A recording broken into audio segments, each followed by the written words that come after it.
Esse podcast faz parte da FIO. Siga @FIO Podcasts e conheça a rede ativista de vozes. Uma boa noite. Não, gente! E aí, bicha? Quem é você? Bom dia, bicha. Seu jornaleco em áudio que é pra você começar o dia bem informado. Tudo, ou quase tudo, que virou notícia sobre a comunidade LGBTQIAP+. Terça-feira, 15 de março de 2022. Hoje é o Dia Internacional contra a Violência Policial, Dia Mundial dos Direitos do Consumidor, que para fins capitalistas virou o Dia do Consumidor, e o Dia da Escola. Vamos aos destaques de hoje. Após apoiar lei anti-LGBTQIA+, CEO da Disney promete financiamento em prol da comunidade. Mais uma vez, PGR é acionada por falas transfóbicas do ministro da Educação. Conheça Danilo Tupiniquim, militante dos direitos indígenas e LGBTQIAP+.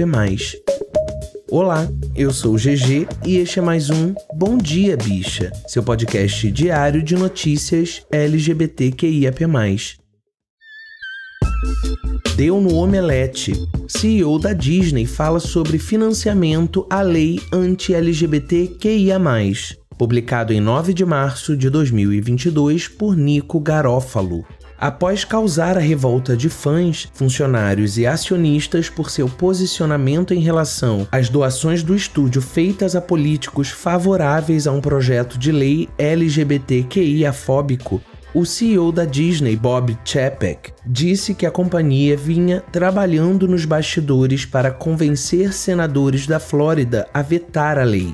Entendo que nossa abordagem inicial, mesmo bem intencionada, não foi efetiva, afirmou o produtor, que prometeu ainda doar 5 milhões a instituições de apoio à causa LGBTQIA+, e se comprometeu a conversar com o governador da Flórida, Ron DeSantis, para discutir a lei. Após a Disney ser repudiada publicamente por funcionários e pelo sindicato da animação, Chapek afirmou que a empresa sempre foi contrária ao projeto, batizado de Don't Say Gay, mas que agora tomará publicamente uma posição mais dura contra sua aprovação. Segundo o produtor, essa nova postura do estúdio se estenderá por todos os Estados Unidos como forma de impedir que outras leis que interfiram com os direitos humanos sejam aprovadas. Acompanhado de funcionários da Disney, Chapek deve se encontrar com DeSantis nos próximos dias para discutir o efeito prejudicial que a lei Don't Say Gay teria na juventude queer da Flórida e dos Estados Unidos como um todo. O projeto Don't Say Gay circula atualmente no estado norte-americano da Flórida e tem como objetivo proibir que escolas e professores reconheçam a existência de pessoas LGBTQIA+. Além disso, a lei impõe que alunos queer que confidenciem suas identidades a professores sejam expostos aos pais ou responsáveis, tirando do aluno a escolha de quando e como se assumir publicamente. Em 3 de março, foi revelado que a Disney apoia financeiramente lobistas do projeto. Como resposta, o CEO Bob Chapek afirmou em comunicado que entende a importância que esse assunto tem para nossos funcionários LGBTQ+. O estúdio, no entanto, não abriu mão das doações ao projeto, dizendo que o maior impacto que a empresa pode ter na criação de um mundo mais inclusivo é através do conteúdo inspirador que produzem. A fala de Chapek, assim como a manutenção do financiamento a uma lei homofóbica, levou funcionários da Disney como o roteirista Benjamin Sieman, Dana Terrace, Bill Motz, Sasha Palladino e mais a repudiarem publicamente a empresa e seu CEO. Entendi. A Disney doou milhões para as campanhas de políticos que apoiam a lei anti-LGBTQIAP+, mas é contra a campanha. Consegue distinguir? O moço disse que vinha trabalhando nos bastidores para que vetassem a lei, né? Tipo, pô, não aprova a lei não, mas toma aqui um Guaraná pra tu, e se aprovar mesmo assim, não precisa devolver o Guaraná não, falou? Valeu. O gentil CEO disse agora que vai doar outros 5 milhões de dólares para instituições pró-LGBTQIAP+, do país, né? Olha, te juro, eu fiquei meia hora olhando a tela do notebook para escrever o comentário dessa matéria, sem nem saber por onde começar, porque tá tudo tão louco. Deu no estado de Minas. Associações LGBTQIA+, acionam PGR por falas transfóbicas de Milton Ribeiro. Publicado em 10 de março de 2022 por Isabela Caixeta.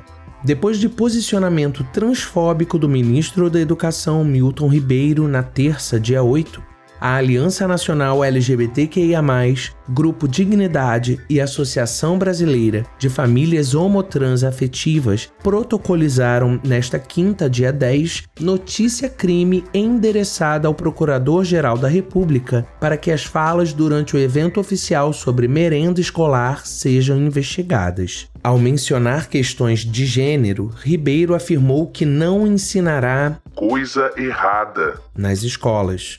Nós não vamos permitir que a educação brasileira vá por um caminho de tentar ensinar coisa errada para as crianças. Coisa errada se aprende na rua. Dentro da escola, a gente aprende o que é bom, o correto, o civismo, o patriotismo. Não tem esse negócio de ensinar você nasceu homem, pode ser mulher. Respeito todas as orientações, mas uma coisa é respeitar, incentivar é outro passo, disse o ministro.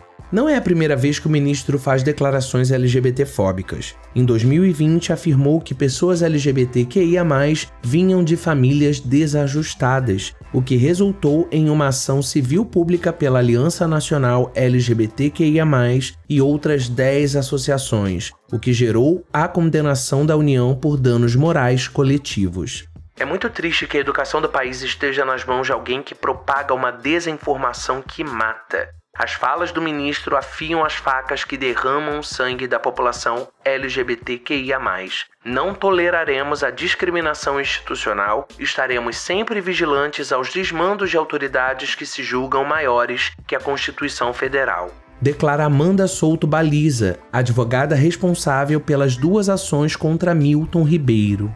Para o coordenador nacional de comunicação da Aliança Nacional LGBTI, Gregory Rodrigues, tratar a sexualidade diversa como um caminho errado é ignorância, tendo em vista que o Brasil é o país que mais mata a população trans e travesti do mundo.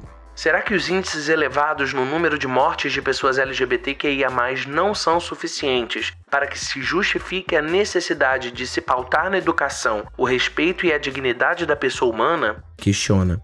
Gregory ainda defende que é preciso desmistificar a ideia de que há uma tentativa de violentar a inocência de crianças e de se implantar ideologia de gênero nas escolas. Ele considera que tais afirmações não passam de falácia e que todo movimento LGBTQIA+, também é contra.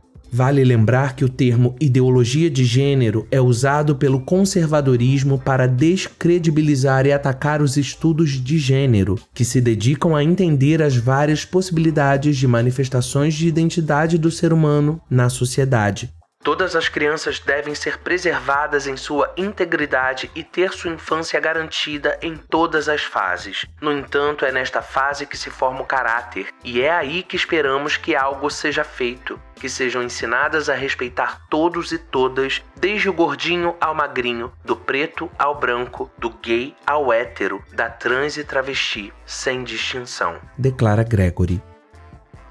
É isso, nesse Brasil as pessoas se sentem muito à vontade para falar atrocidades, dada a impunidade. A legislação não nos protege de forma competente. O judiciário acaba intervindo, mas de maneira muito pontual. E assim segue-se o baile da violência contra as nossas existências. Sim, as organizações civis seguem fazendo o seu trabalho, denunciando os crimes. Sim, a PGR, nesse caso, deu prosseguimento ao caso, como em outras oportunidades também. Por mais que saibamos que essa gente não vai mudar sua forma de pensar e enquanto estiver no poder seguirá tentando diminuir nossas questões, o que temos que fazer é enfrentar. No mínimo, em paz, não ficarão. Deu no IG Queer. Ativista lembra o que ouviu. Não basta ser índio, tem que ser viado. publicado em 14 de março de 2022 por Bia Neves.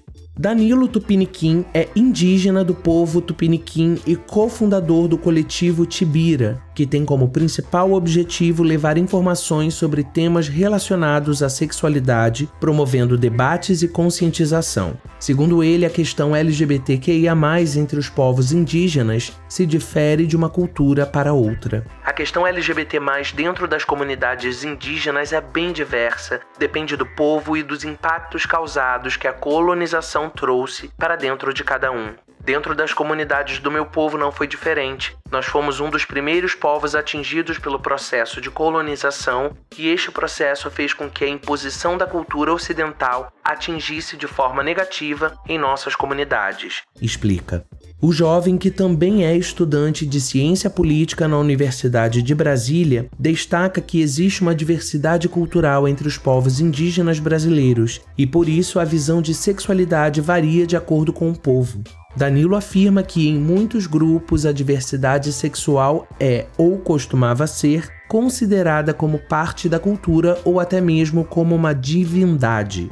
Dentro do meu povo eu não posso afirmar que em séculos passados tinham as relações homoafetivas como parte da nossa cultura ou não, mas em minha realidade enquanto indígena e gay, passei por diversas situações de homofobia desde a minha infância, mesmo sem eu mesmo entender sobre questões de gênero e sexualidade. Assim como no contexto da sociedade não indígena, muitos corpos LGBTQIA+, sofrem antecipadamente por pessoas que nos classificam como algo sem mesmo nós entendermos sobre essas questões. Relata. O estudante afirma que a colonização, que além de aniquilar diversos povos, foi responsável por destruir as culturas que pudessem aceitar relações entre pessoas do mesmo gênero. O processo de colonização das sexualidades indígenas foi violento e exterminou diversos corpos indígenas que tinham relações homoafetivas dentro de seus contextos. Muitos LGBTs indígenas sofrem com este processo histórico de tentativas de aniquilação cultural até hoje. Minha realidade, cultura e povo não esteve livre desse desastre. Destaca. O povo tupiniquim sofreu uma grande influência do catolicismo que figura em todas as comunidades. Hoje, existem várias igrejas católicas e evangélicas nos territórios indígenas, algo que aumenta os comportamentos homofóbicos. A herança colonialista se adentra em conjunto com as igrejas e afirma que foi um dos principais meios de aniquilação das diversas sexualidades indígenas. Um caso marcante foi o assassinato de Tibira, primeiro caso de homofobia documentado na história do Brasil e que foi autorizado por missionários. No entanto, como nosso povo sofre por muito tempo com a colonização europeia, nossas crenças se misturam bastante com o cristianismo, que impacta diretamente no pensamento dentro da comunidade. Nossa sociedade é estruturada sob preceitos eurocêntricos, brancos e cis-heteronormativos. No entanto, a pluralidade de povos que aqui havia ou foram trazidos forçadamente para cá foram marginalizados e inferiorizados. Assim, tudo que desviava-se da cultura europeia que pretendia se impor foi dita como errada e sofreram diversas tentativas de aniquilamento. Assim, este território sob domínio colonial foi se institucionalizando e consigo reproduzindo os preceitos, valor e moral de um povo que forçadamente chegou, colonizou, criou e ocupou as instituições. A reprodução do machismo, racismo e LGBTfobia, por exemplo, faz parte desse processo. Afirma. Sobre ser gay e indígena, Danilo afirma que sofre preconceito dos dois lados. Viver em um país que se encontra no topo dos que mais matam pessoas LGBT+ no mundo é assustador. Ser indígena em um país racista também. Ser indígena e LGBT+ no Brasil é lutar diariamente para a nossa sobrevivência. Este duplo preconceito que somos expostos, primeiro por não seguir uma sexualidade padrão e depois por ser indígena e não corresponder a estereótipos, é estar sujeito a todo tipo de violência e violação contra nossos corpos. Acredito que o desconhecimento das culturas indígenas faz com que diversos comentários racistas caiam sobre nós. A intolerância e ignorância contra os povos indígenas em nossa sociedade é gigante. Muitos acreditam que não existimos mais ou que nós só deveríamos viver isolados na floresta, fazendo com que sejamos excluídos de diversos espaços. Quando me assumi, ouvi e vi diversos comentários dirigidos a mim como "não basta ser índio, ainda tem que ser viado". Muito triste ter que passar por diversas opressões como essa, principalmente em um momento em que estamos nos entendendo enquanto indivíduo, em uma sociedade classista e opressora e, principalmente, ainda não entendia muito sobre questões de gênero e sexualidade, afirma. Já falamos aqui no Bom Dia sobre o coletivo Tibira, do qual Danilo é um dos fundadores, coletivo cujo nome foi dado em homenagem a Tibira, o indígena do povo tupinambá, executado publicamente em 1614, sendo o primeiro caso registrado de homofobia no Brasil, como Danilo fala na matéria. E sobre a diversidade, a sexualidade e as identidades nas Américas pré-invasão.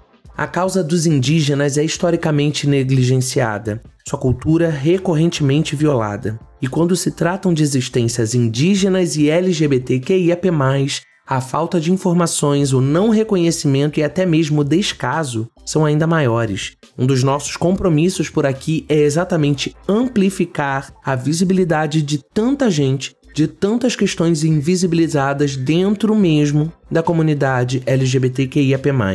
E por aí, o que você tem feito pelas pessoas e pelas causas invisibilizadas da nossa comunidade? Eu vou te sugerir seguir, curtir e compartilhar o Danilo no Instagram. Na descrição do episódio eu vou deixar um link para o perfil dele e eu conto muito contigo nessa meta aí, tá?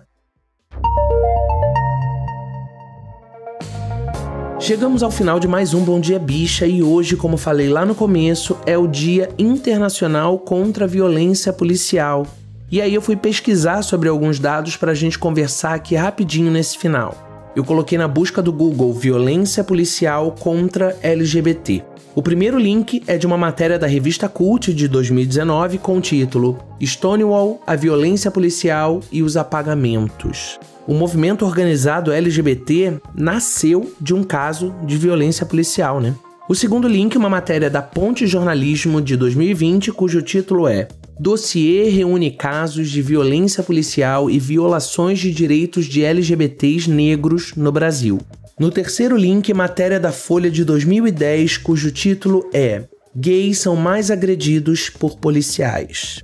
Tá puxado sermos quem somos e eu escrevo esse roteiro de 15 de março na noite anterior, 14 de março, que no caso foi ontem, dia em que se completou 4 anos do assassinato de Marielle Franco e Anderson.